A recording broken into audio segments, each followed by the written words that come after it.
علیکم کلاس ہفتم جماعت ہفتم، میں آپ کی اسلامیہ ٹیچر سمیرہ آج نئے سبق کے ساتھ آپ کے ساتھ ہوں، اور آج ہے 21 اپریل 2021 اور ہمارا جو باب ہے باب دوم، جس میں ہم اسلام میں عبادات کا تصور کو پڑھیں گے۔ اسلام میں جو عبادات کا تصور ہے وہ بہت وسیع معنوں میں ہے۔ اگرچہ اسلام نے زکوٰۃ، نماز، روزہ اور حج کو بھی عبادات کے ذریعے عبادات کا ایک نظام دیا ہے، لیکن اسلام کے مطابق کوئی بھی کام جو اللہ کی رضا کے لیے اور اللہ کی رضا کے لیے نبی کریم صلی اللہ علیہ وآلہ وسلم کی سنت کے مطابق کیا جائے، وہ عبادت ہے۔ وہ کوئی دنیاوی کام بھی ہو سکتا ہے، ایون کھانا کھانے تک کا جو کام ہے جو کہ ہم اپنی ذاتی ضرورت کے لیے کرتے ہیں، اگر وہ بھی ہم یہ نیت کریں کہ ہم اس سے جو انرجی حاصل ہوگی، طاقت، وہ ہم اللہ کے کاموں کے لیے، نیکی کے کاموں کے لیے، اپنے فرائض کی ادائیگی کے لیے استعمال کریں گے، اور اس جو خوراک ہے، وہ جو لقمہ ہے، وہ اگر حلال طریقے سے حاصل کیا جائے تو وہ بھی عبادت ہے۔ اسلام میں عبادات کا جو تصور ہے وہ بہت وسیع ہے، اور یہ ہمارے اللہ تعالیٰ کی رحمت کا ایک عکس ہے کہ ہر چیز کو اللہ تعالیٰ نے عبادت بنا دیا ہے، حتیٰ کہ ہمارا سونا بھی عبادت ہے، اگر ہم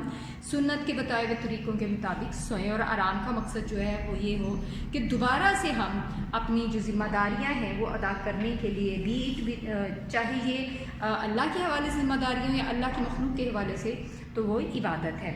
لیکن ویسے جو اسلام میں ہمارے ہیں یعنی جو عبادات، نماز، زکوٰۃ، روزہ، حج، یہ جو ہے آج ہم اس باب میں ہم اس کے بارے میں تفصیل سے پڑھیں گے۔ سب سے پہلے کہ انسان کو اللہ تعالیٰ نے کس لیے پیدا کیا ہے؟ انسان کو اللہ تعالیٰ نے پیدا کیا ہے اپنی عبادت کے لیے، بلکہ جن و انس کو اللہ تعالیٰ نے اپنی عبادت کے لیے پیدا کیا ہے۔ اور یہ قرآن پاک میں سورہ زاریات کی ایک آیت ہے جس کا ترجمہ ہے، اور میں نے یعنی اللہ تعالیٰ نے اور میں نے جنوں اور انسانوں کو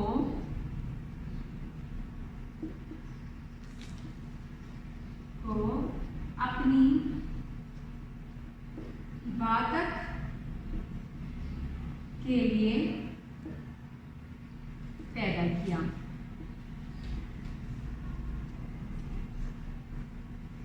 یعنی ہماری تخلیق کا مقصد ہی یہ ہے کہ ہم اللہ تعالیٰ کی عبادت کریں۔ اب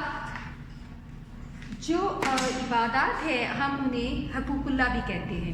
اسلام میں بیسیکلی جو ہم پہ جو بنیادی طور پہ ایک انسان کے اوپر حقوق ہیں، دو طرح کے ہیں، ایک حقوق العباد اور ایک حقوق اللہ۔ حقوق اللہ جو اللہ تعالیٰ کے حقوق ہے، جیسے نماز، ٹھیک ہے، جو کہ ہم اللہ کے لیے کرتے ہیں، جیسے روزہ ہم اللہ کے لیے رکھتے ہیں، ٹھیک ہے، اور اس کا اجر بھی اللہ تعالیٰ نے دینا ہے، اس لیے زکوٰۃ بھی ہم اللہ کے حکم پر اپنے مال سے نکالتے ہیں، ورنہ تو انسان کا دل نہیں چاہتا ہے کہ وہ اپنے پیسوں کو کم کرے، کسی کو دے، لیکن اس کا اجر اللہ تعالیٰ نے دینا ہے، اس لیے ہم اس کو وہ کرتے ہیں، اللہ کی راہ میں دیتے ہیں۔ تو آج ہم ڈیٹیل سے، تفصیل سے پڑھیں گے کہ نماز بیسیکلی کیا ہے۔ سارے جو نماز، روزہ، زکوٰۃ، حج، جن کو کہ پلر آف اسلام بھی کہا جاتا ہے، یعنی اسلام کے بنیادی جو امور ہیں وہ، اس میں ہم سب سے پہلے پڑھیں گے نماز۔ نماز ایک اللہ تعالیٰ کا ایک ایسا فرض ہے جو ہر مسلمان پر لازم ہے۔ سب سے افضل اسلامی عبادات میں نماز سب سے افضل ہے۔ نماز کے بارے میں اتنی زیادہ تاکید کی گئی ہے، نماز دین کا ستون ہے، جیسے ایک ستون کے بغیر عمارت کھڑی نہیں ہو سکتی، اسی طرح اسلامی جو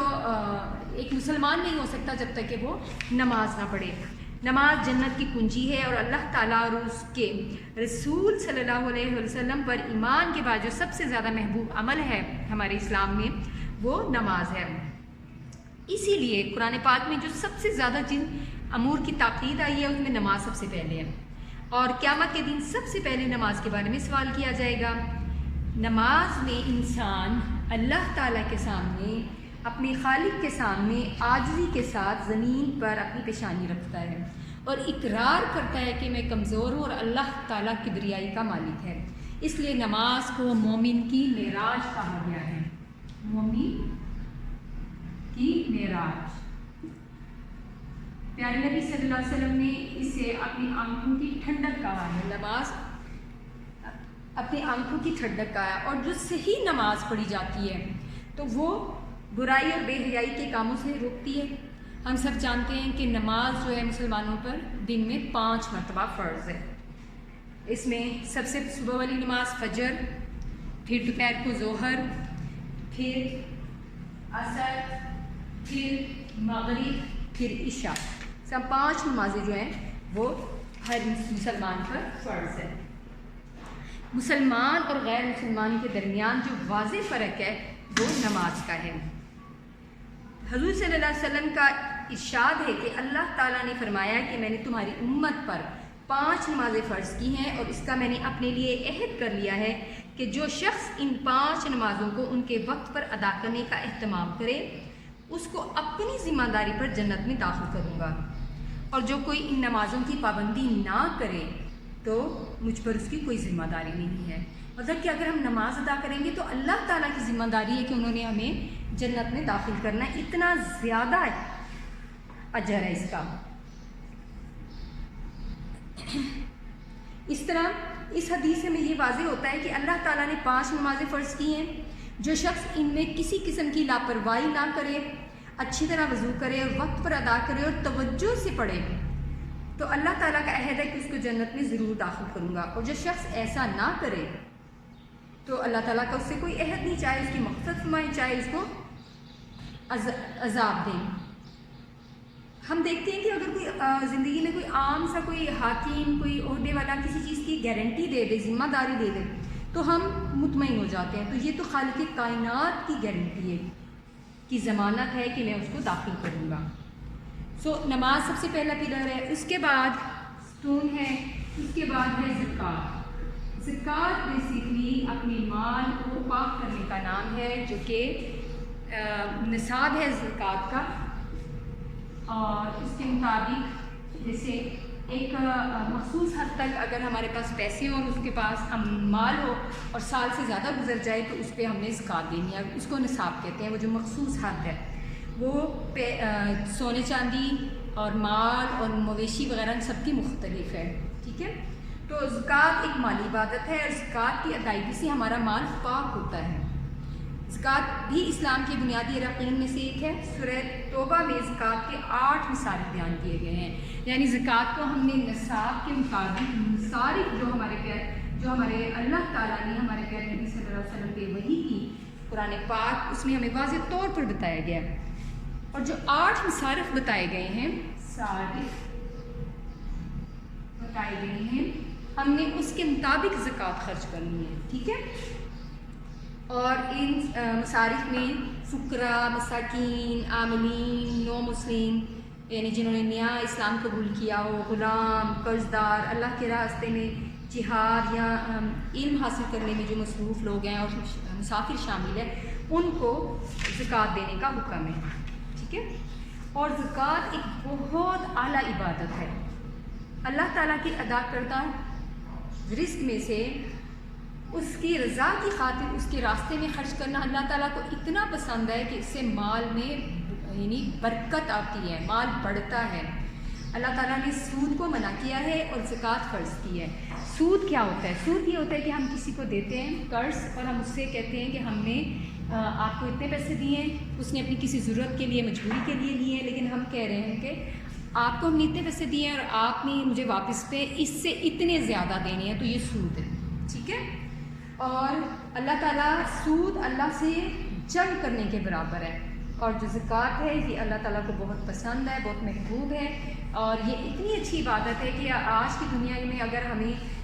جو مسائل نظر آتے ہیں، محتاج لوگ نظر آتے ہیں، اگر واقعی زکوٰۃ کا صحیح نظام قائم ہو اور لوگ صحیح اپنی جو اسلامی تعلیمات کے مطابق زکوٰۃ دیں اور اس کے مصارف کے مطابق زکوٰۃ دیں تو میرا تو یہ یقین ہے کہ دنیا سے غربت ختم ہو سکتی ہے، اور انشاءاللہ ایسا ہو سکتا ہے اور ایسا ہوا ہے۔ حضرت عمر بن عبدالعزیز کے زمانہ میں کے وقت میں زکوٰۃ دینے والے لوگ موجود ہوتے تھے اور لینے والا کوئی نہیں ہوتا تھا۔ اتنا یعنی زکوٰۃ دینے سے اتنی معاشرے میں خوشحالی اور زکوٰۃ دینے سے معاشرے میں محبت بھی پیدا ہوتی ہے، لوگوں میں آپس میں ایک دوسرے سے خیر خواہی پیدا ہوتی ہے، اور جبکہ سود پہ دینے سے نفرت پیدا ہوتی ہے، کیونکہ سود میں جو ہے وہ ایک انسان دوسرے کی پریشانی یا مشکل کا ناجائز فائدہ اٹھاتا ہے، اس کو کمائی کا ذریعہ بنا لیتا ہے، جبکہ زکوٰۃ میں کیا ہوتا ہے کہ آپ اپنے مال میں سے خرچ کرتے ہیں ضرورت مندوں پر بغیر ان سے کسی اجر کی توقع نہیں ہے، اجر صرف اللہ کی ذات میں دینا ہے اور ان سے ہی ہم نے دینا ہے، ٹھیک ہے۔ اس لیے اللہ تعالیٰ نے قرآن مجید میں اکثر جگہوں پر نماز کے ساتھ زکوٰۃ کی ادائیگی کا حکم دیا ہوا ہے، اور جو لوگ اللہ کی راہ میں مال خرچ نہیں کرتے ان کو قیامت کے دن سخت عذاب ہوگا، اور اس کے جو زکوٰۃ کی ادائیگی کے آخرت میں تو فوائد ہے ہی، دنیا میں بھی میں نے جیسے آپ کو بتایا ہے کہ آپس میں معاشرے کے مختلف اراکین کے درمیان خیر خواہی پیدا ہوتی ہے۔ یہ اسلام کا دوسرا رکن ہے۔ اب ہم اسلام کا تیسرا روزہ، اور خوش قسمتی سے آج کل روزے چل رہے ہیں تو اس لیے یہ جو ہم ہم علم حاصل کریں گے اس سے ہمیں پتہ چلے گا کہ یہ کتنی عظیم عبادت ہے، اور جو ہم آج کل ہمارے رمضان چل رہا ہے تو ہم اس میں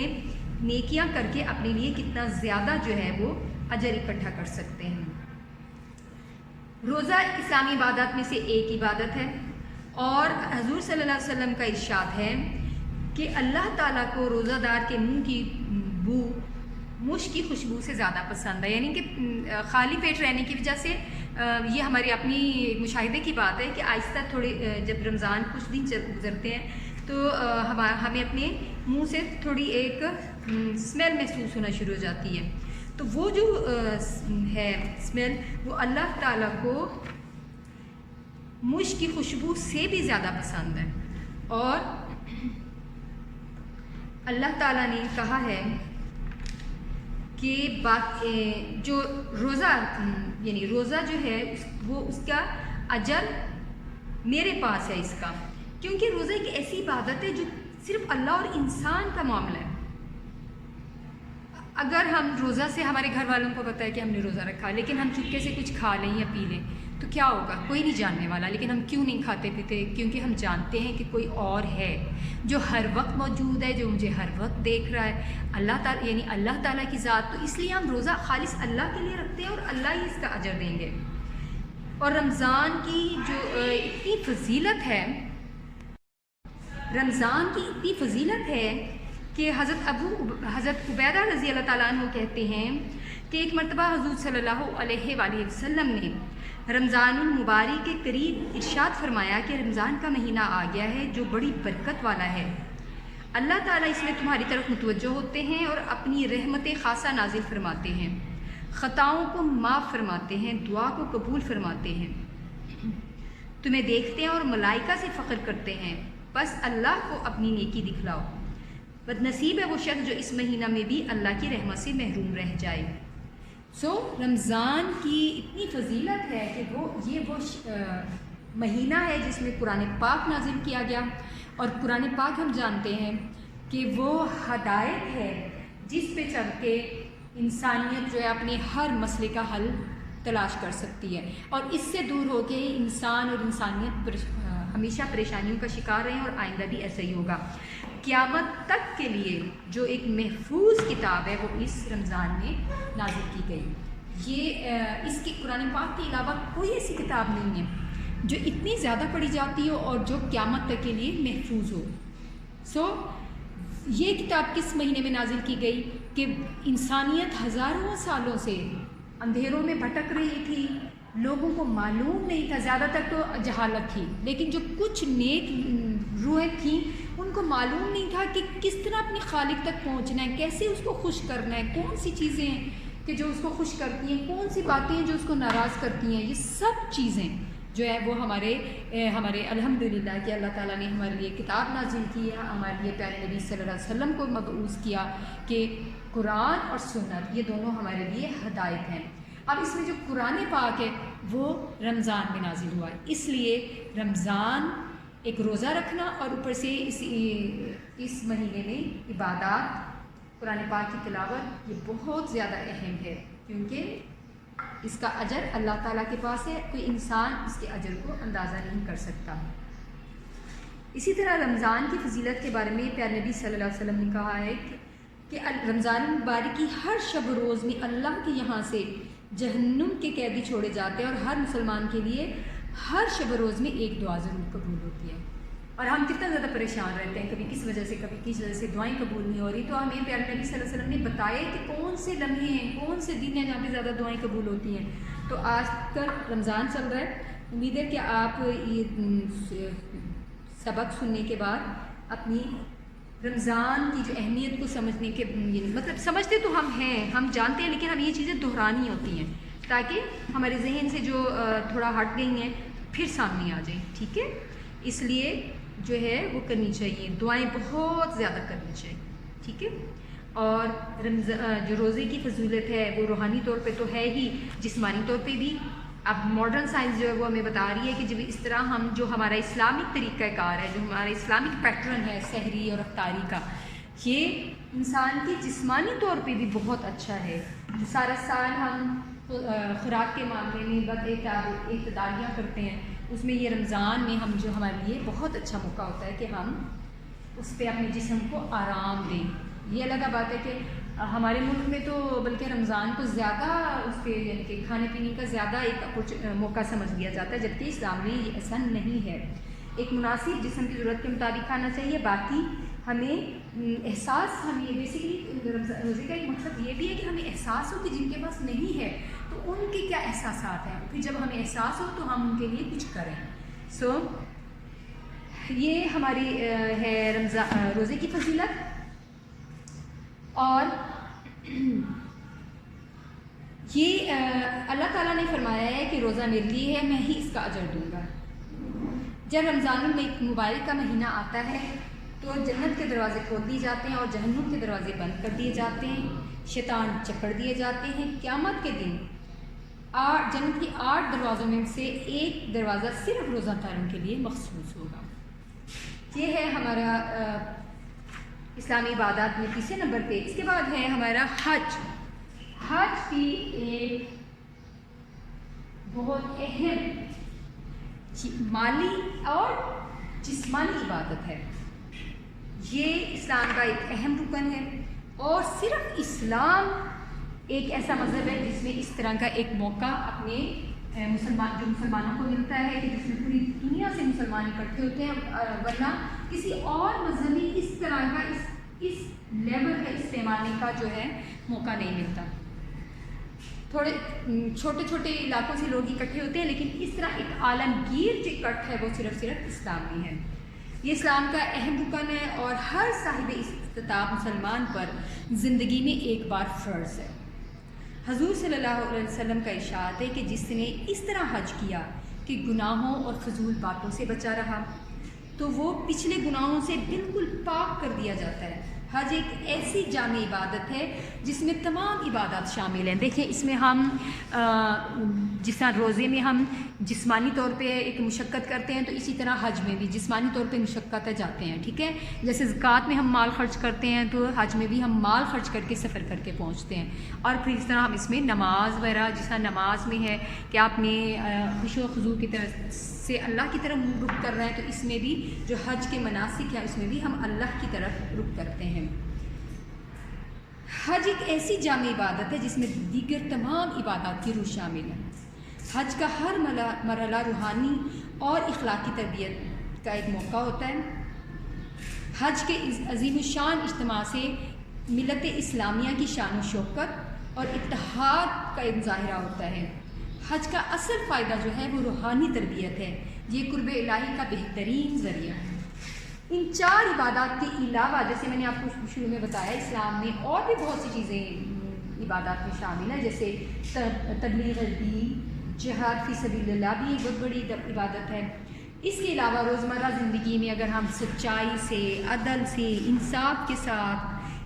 کام کریں، رزق حلال کے لیے کوشش کریں، حقوق العباد کی ادائیگی کریں، صبر اور برداشت کریں، درگزر کریں، یہ بھی سب عبادات ہیں۔ اس کے علاوہ حتیٰ کہ غیر مسلمانوں سے حسن سلوک اور جانوروں پر رحم کرنا بھی نیک اعمال اور عبادت کے دائرے میں شامل ہیں۔ اس طرح اپنی ذمہ داریوں کو اچھے طریقے سے ادا کرنا عبادت ہے، یعنی کہ جیسے میں نے آپ کو شروع میں بتایا ہے کہ ہر وہ کام جو اللہ کی رضا کے لیے پیارے نبی صلی اللہ علیہ وسلم کی سنت کے مطابق کیا جائے وہ عبادت ہے۔ یہ ہے اسلام میں عبادات کا تصور جو کہ بہت وسیع ہے۔ شکریہ۔ السلام علیکم ورحمۃ اللہ وبرکاتہ۔